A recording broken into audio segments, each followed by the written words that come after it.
dans la soirée du vendredi 20 mai 2022, des coupeurs de route ont ouvert le feu sur un gendarme et une jeune fille dans les environs du village de Ginklosagna. Mal leur en prit.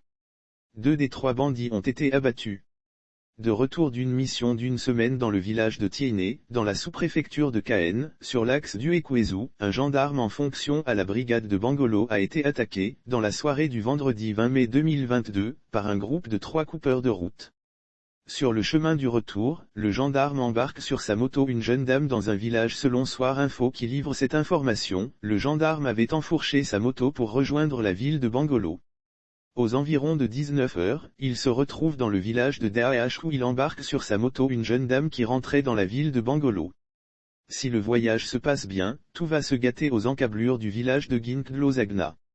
En effet, des coupeurs de route surgissent brusquement sur la voie et ouvrent le feu dans la direction du gendarme et la jeune dame. Dès lors, l'élément de la maréchaussée perd le contrôle de son engin. La jeune dame est projetée dans un ravin. Les bandits qui pensent qu'ils ont le contrôle total de la situation tentent de les achever. L'un d'entre eux se précipite sur le gendarme et la jeune dame.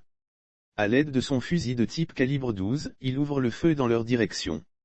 Des balles se logent dans l'épaule gauche de la fille quand le gendarme en reçoit au bras gauche.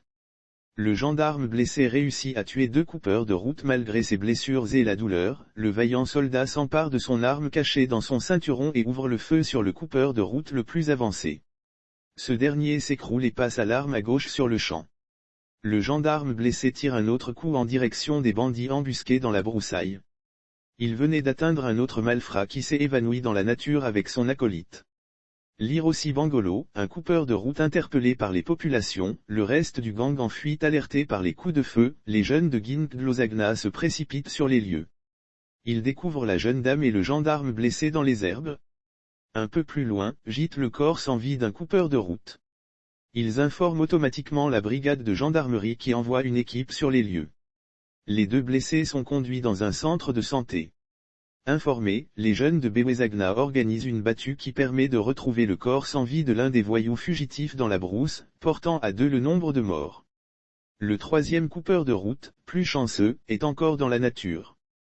Sauf autorisation de la rédaction ou partenariat préétabli, la reprise des articles de l'infodrome.com, même partielle, est strictement interdite. Tout contrevenant s'expose à des poursuites.